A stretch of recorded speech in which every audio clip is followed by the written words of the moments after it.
So let us see the syllabus. So unit 1 is Introduction to Neural Networks, that is artificial intelligence, then brain style computing, origin issues, by what is biological neuron, then neuron abstraction and so on. So this will be basically the introduction to the subject, from where we have inspired and how this subject has developed. So that is a little bit story about this part. The second unit is directly jumping to the feed forward networks. These are very popular networks. So there are a single layer network, then multi-layer network, and so on. So they are dealing with different kinds of problems in pattern recognition, that is pattern classification, pattern regression, and so on. So the key element here will be error backpropagation algorithm. So this is a star or hero of this subject. Okay, so whole this the artificial neural network subject will move around this backpropagation. So what exactly is backpropagation? If you understand, then you can do a lot of things. Okay, so this will be the key thing. Then in third unit, we will see some other learning methods like auto-associative neural networks, then upfill models. So these are all actually recurrent networks or types of recurrent networks. So there is one thing which is called as feed forward. That means if this is my input, and I just take output here. Okay, so there is something fed to the network and something is produced at the output. So this is called as feed forward. Now there is other structure where I have some input here and say this is my neural networks or processing unit, and I produce some output here. So this portion output of this is fed back as input to the network. Okay, so along with the actual input, I have some portion of my output coming back as a feedback. So we have to settle the output. It will take some time to settle to the output, and that's why it is called as recurrent network. So initially some input is given, output is calculated, this output is fed Sir. back. Again some new output is Hello, calculated, sir. so this new portion is again fed back, and this Sir. loop will be executed for certain amount of time, and then we will get the final output. So this is another kind of a network that is called as recurrent network. So when you say feed forward, this process is not there. So I just feed some input and take the output directly. Okay, so it's a kind of instantaneous. Now there are some other networks called as self-organizing maps, which are there for basically clustering purpose. So what exactly is clustering? Those who are new to this subject, I will explain later on. So there is a clustering problem in say pattern recognition that is solved with the help of self-organizing maps. Then the last unit is the recent one. So the recent trends in neural network that we will try to cover is the introduction to deep networks, then convolutional neural networks. These are quite popular. Then RNNs and LSTMs, etc. So this will be giving you some kind of introduction to latest developments in this subject. And hello, any problem? Sir, your slides are not changing, sir. It is stuck on first slide. So okay, which can you see now? Yes, sir. Now it is visible.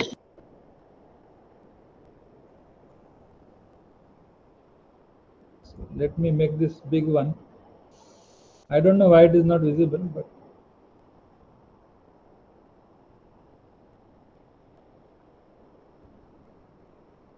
Is it fine now?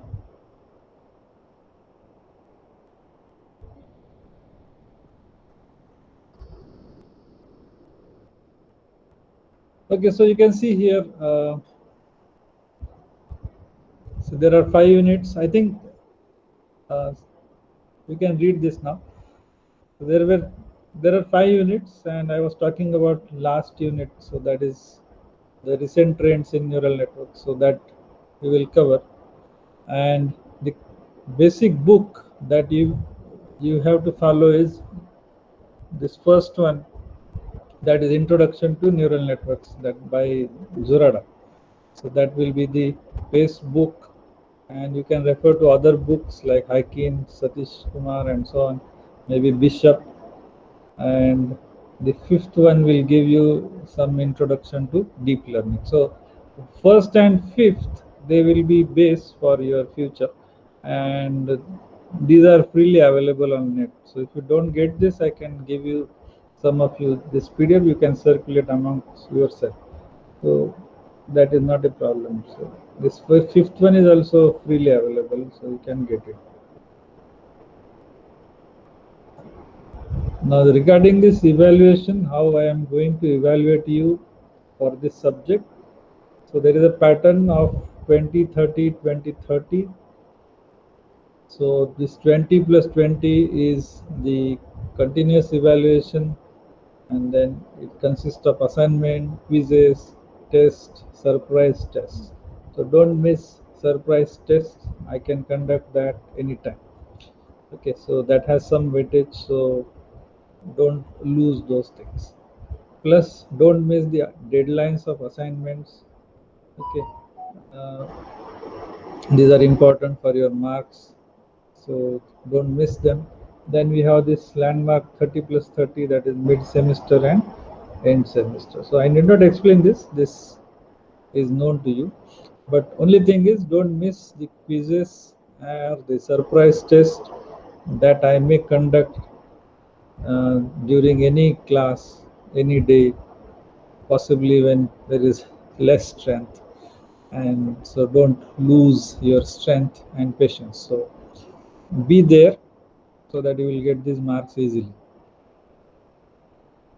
And we may have this mini project. So I urge all of you that if you do this subject seriously, your life in projects will be very easy. Okay, so don't do for the sake of doing this elective, because this will help you in projects also. So do it thoroughly. So your life for remaining 6 months will be very easy. And if you see around, or if you see the things that are going on, so you will find that artificial neural networks has a lot of potential, even if you see job wise. So those who are doing this course, they are getting good jobs outside. So basic thing is you must know certain softwares. If you try to follow those softwares packages actually, then your life will be easy, as well as you will get, I hope, a good job. Okay, so those who are doing the study of these packages, you can do even on your own. There are many things available online, so I did not explain those things to you. You know how to search the things. So if you try to do in a proper way, definitely you will get the things.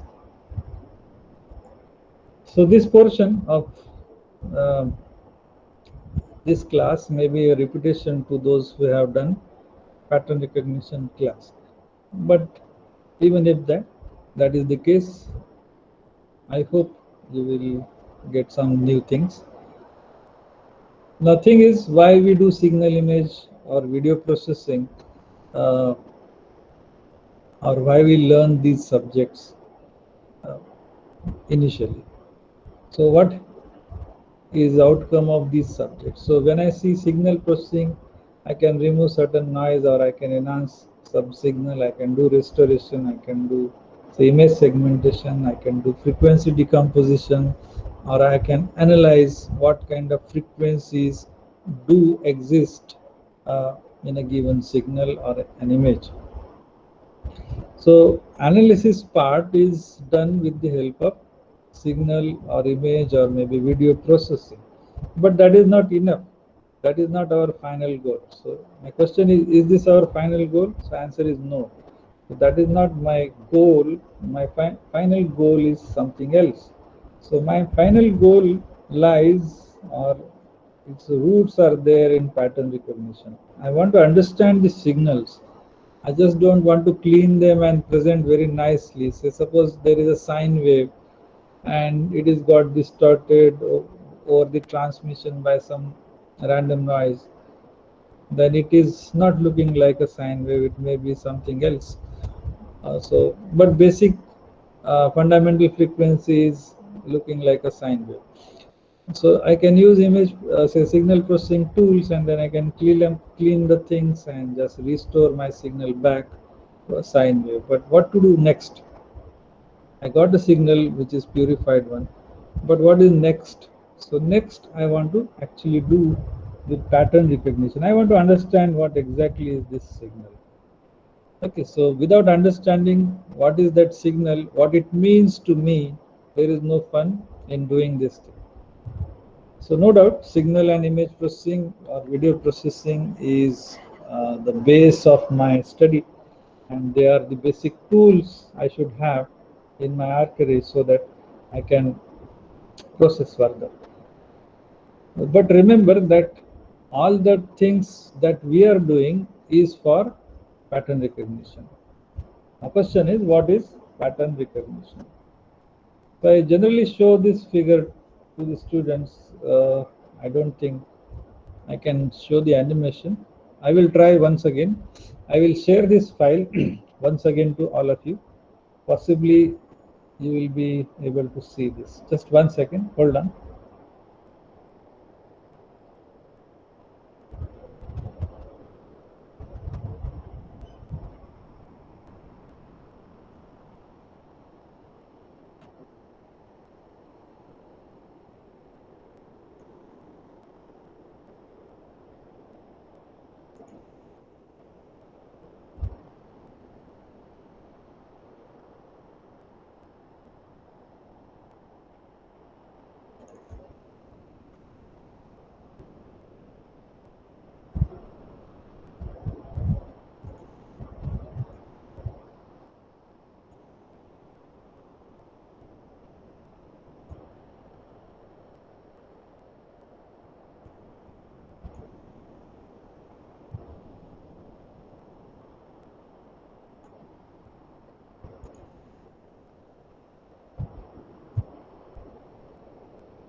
Can anybody tell me, can you see this?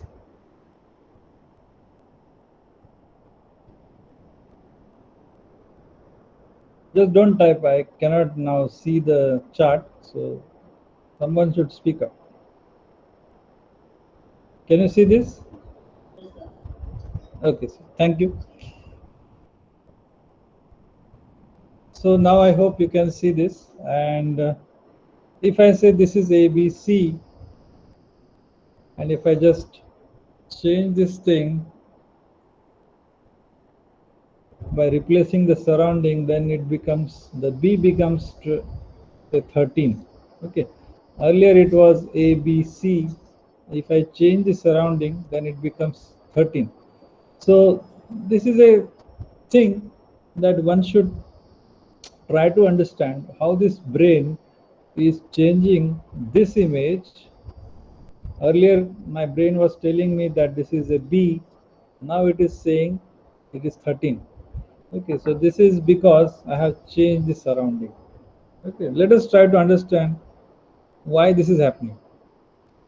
Now similarly, this image is looking like a horse, but when I rotate it by say 90 degrees, so it will look like a frog. Okay, so there is a transition from horse to frog by just rotating image by 90 degrees. So there is no other thing done. It's like a magic. So what you perceive in your brain is a different thing. or your brain is perceiving something based on what input is going inside. Okay, so there is some pattern, say this kind of a pattern, your brain is trying to match with the known information. Okay, already you have some information in your brain, you will try to match with that. Say this was the earlier image which looked like a horse, so this pattern is known to you. So I'm just stressing my thing or my talk on some particular word called as pattern. Okay, now if you can see this picture without color, then you may not be able to recognize this, but if I make this color, then you may call this as orange. Okay, now this is a cartoon form of an orange. If I show you original image, so it will, you will immediately call it as an orange. So it all depends on what your brain is trying to understand. It is trying to do a business of matching. So basically, it is trying to match patterns. So what you see will go through your eyes. Okay, so it will be, say, maybe processed through your eyes, and it will go backside of your brain. So maybe this is a big portion of your brain. I hope you have just try to see this as a brain. So backside of your brain is connected directly to your eye. Okay, so there is a path from eyes to brain, and these all optic nerves do some sort of image processing. So they do maybe say edge detection, segmentation kind of things when the signal travels from front to back. Okay, so maybe you are extracting this kind of feature. So I'm now uttering a new word called as feature. So you extract some kind of feature, maybe this leaf and this, then the colors and so on. Okay, so this thing is extracted by your brain automatically, and then there is a further process which tries to match this within your brain with some stored information. So there is a kind of a table, if you model that kind of thing in your brain, where there is some feature extracted thing stored here against the label of that object. So label of this object is orange. So I am writing here orange, and this portion of your brain stores the detailed information of this object. Okay, now suppose I utter a word pen. What things come to your mind first? What is pen? How it looks? So if you close your eye and try to recall how pen looks, I hope you will get that object in front of your eyes. So brain has some portion stored with features of pen. Okay, and this is say kind of a standard in your brain. So I know this feature, and for a particular object which may be looking like this. Okay, so maybe this is the idea of pen in my brain. Okay, maybe this is a fountain pen, and you may have image of say Renault pen and any other pen kind of thing in your brain. So this will go here. So whenever I draw something, my brain starts matching immediately in my table. So this is like a lookup table. The process is very fast. Okay, even you don't recognize what you are doing within your brain. Now, I show this generally to all the students because everybody is knowing about these monuments. That is, the first one is, what is first one? Anybody?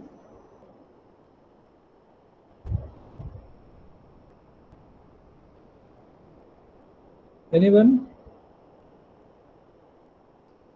What is this?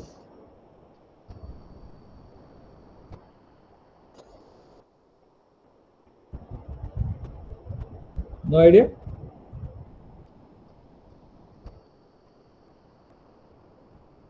So the first one is very famous Qutub Minar, and the second one is the Hotel Taj in Bombay, okay, or Mumbai.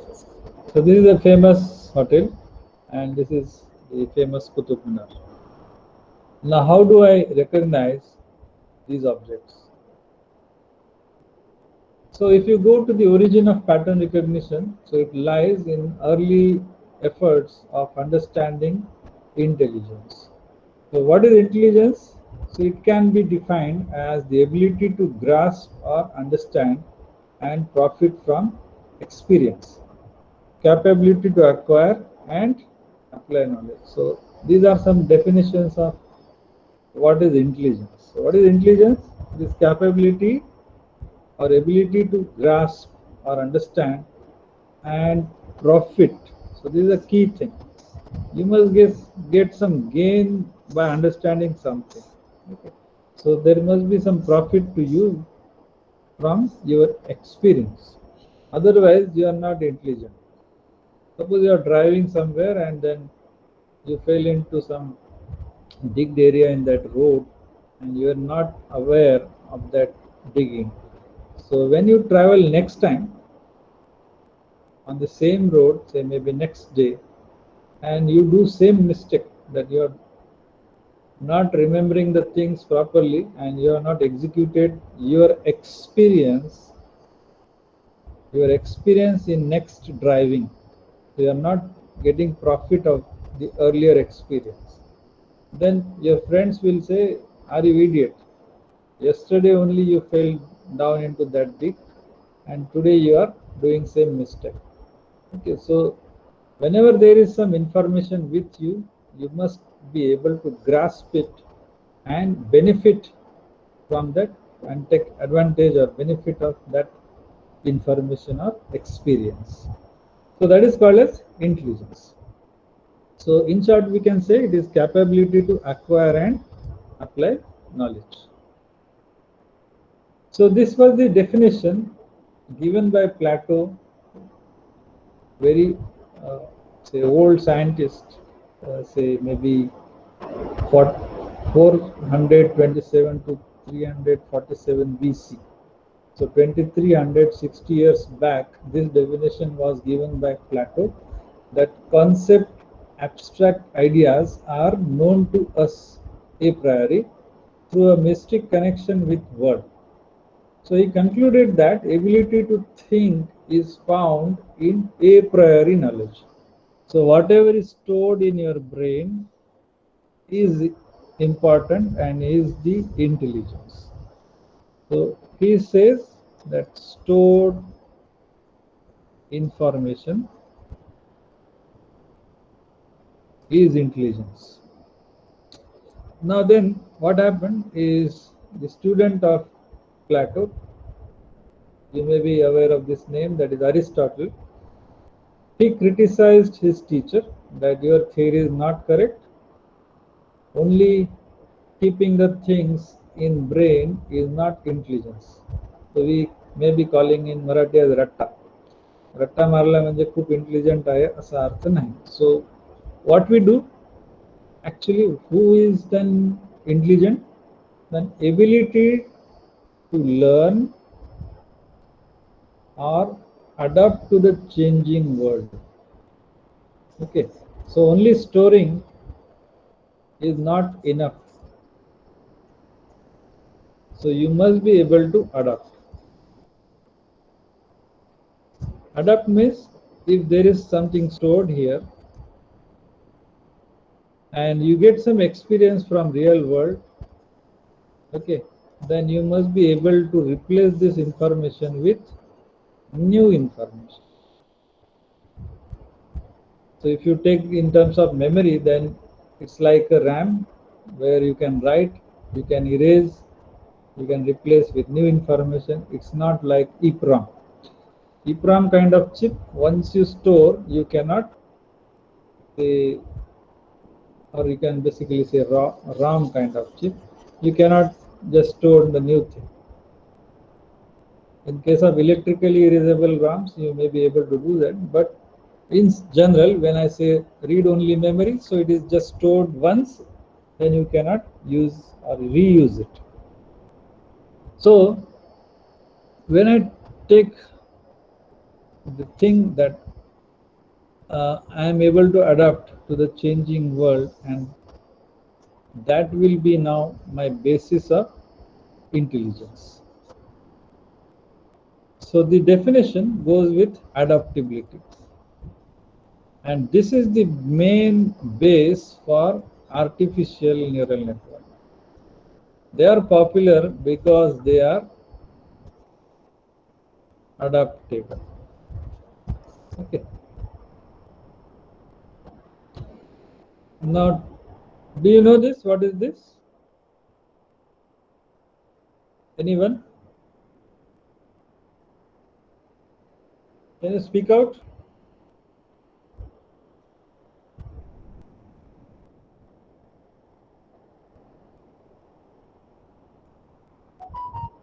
Any idea what is this?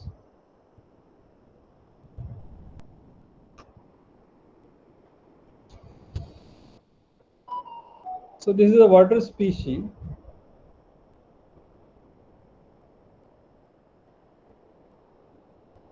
called as blue dragon. So this is a very dangerous species in you can say seas. The actual name is Glaucus atlanticus. Okay, so it looks like blue when you take this species out of the water. It's very dangerous. It's poisonous. It releases some kind of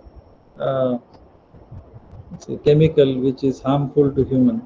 So this is, I think, I'm giving a new kind of information to you. I hope that this is new to you, and those who have seen this say species first time, they can see how beautiful this is. It looks very beautiful, but this is very dangerous. So this is the information to you that this kind of creature or species is very dangerous. So if I show you now, this is a real picture, a cartoon of this.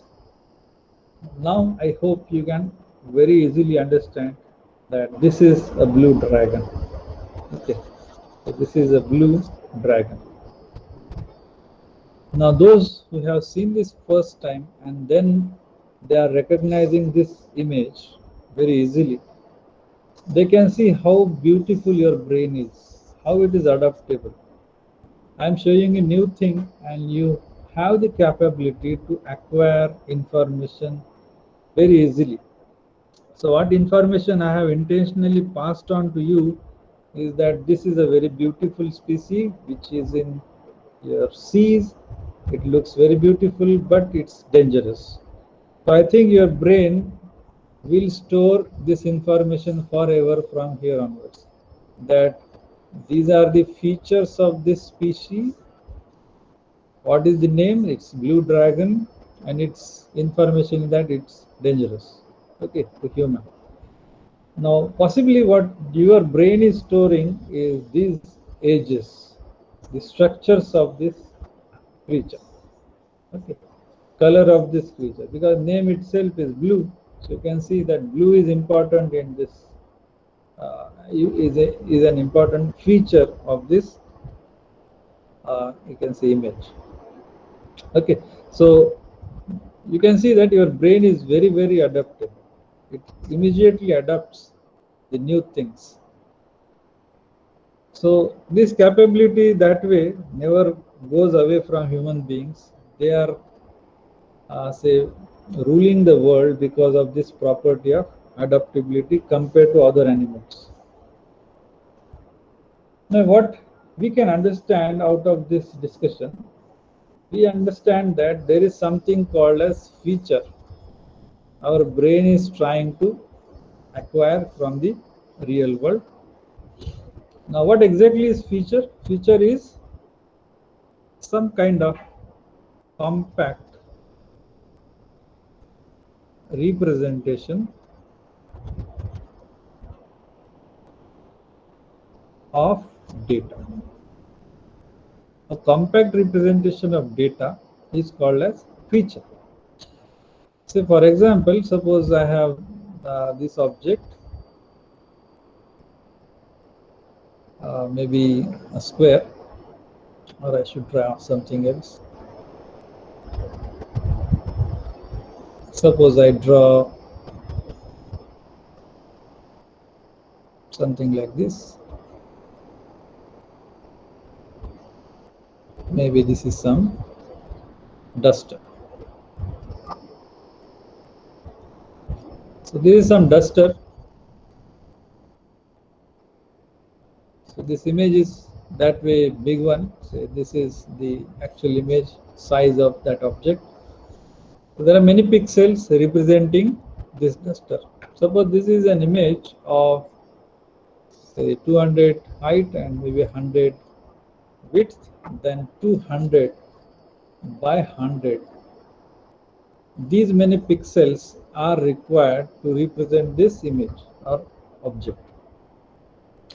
So if you do this, so I require 20,000 pixels to represent this object. Now instead of that, suppose I measure height of this object, say maybe this is 10 centimeters, and width of this object, maybe this is 5 centimeters. And if I store that information, that height versus width, so my feature becomes height and width. So height is one feature, the width is the other feature, and if I store this information, that the object with height 10 and 5 is labeled as duster. Then this vector, if I write in the form of vector, so it will be 10 and 5.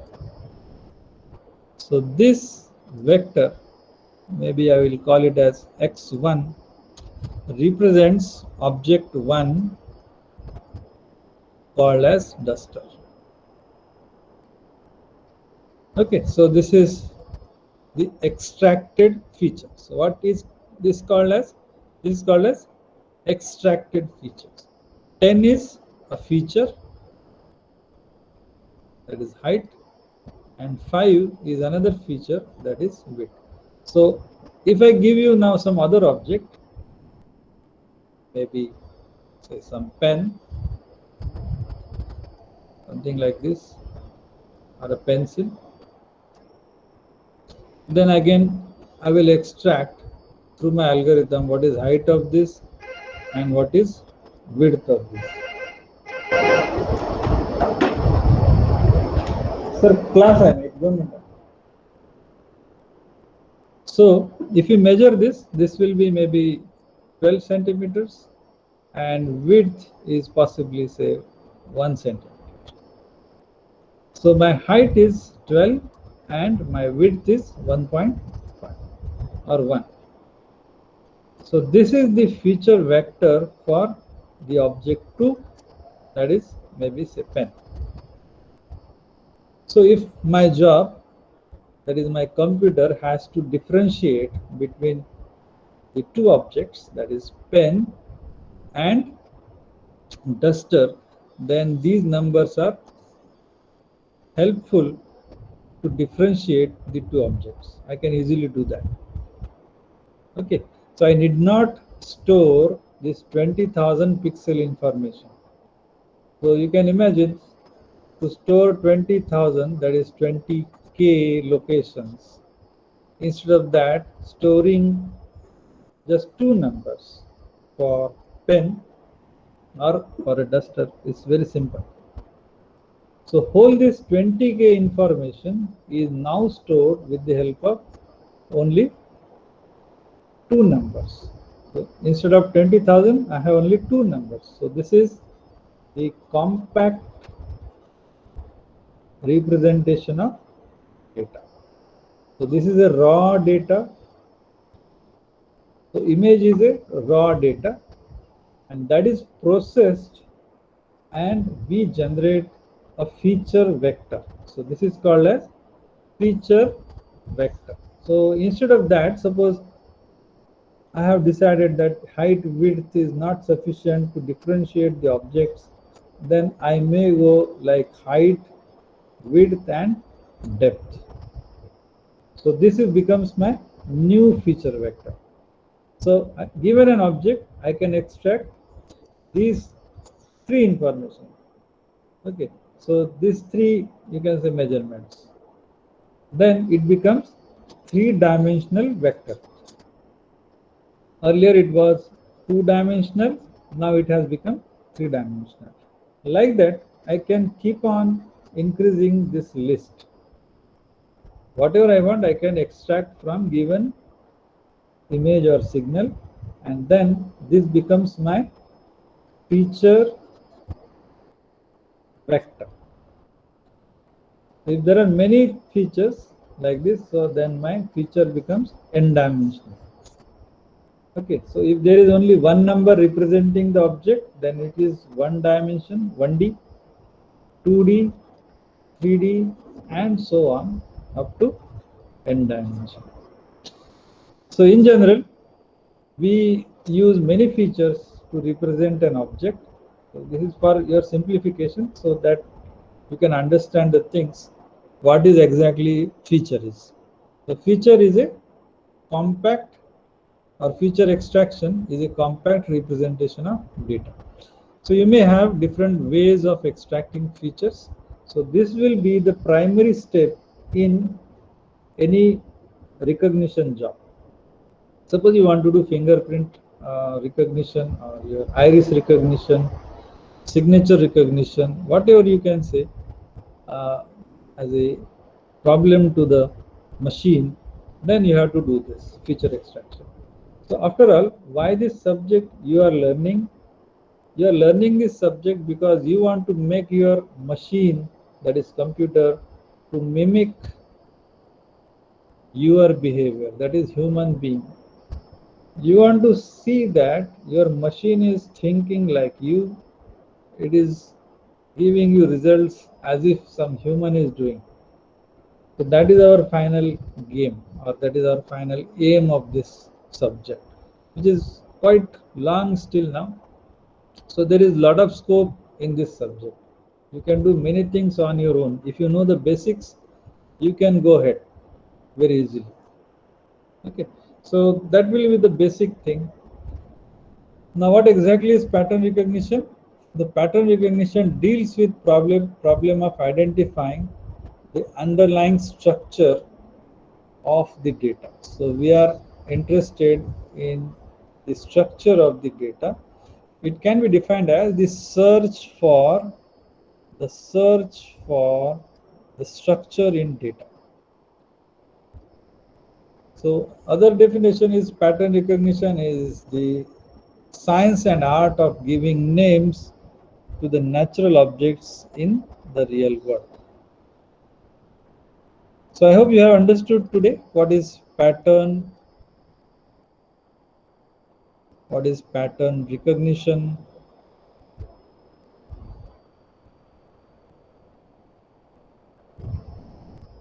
Now in tomorrow's class, or next class on Thursday, we will see what exactly the problems we have to handle in this field. Those who have studied earlier this pattern recognition or machine learning class, they know what are the basic problems, I hope.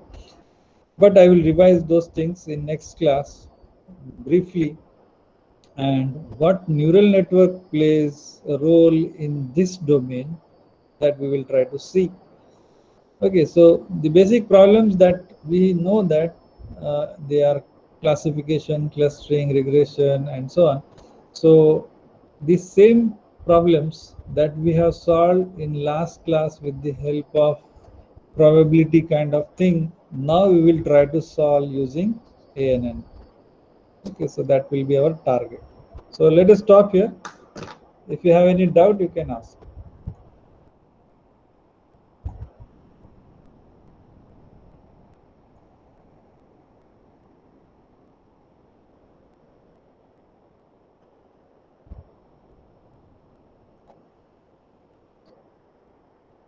Okay, thank you.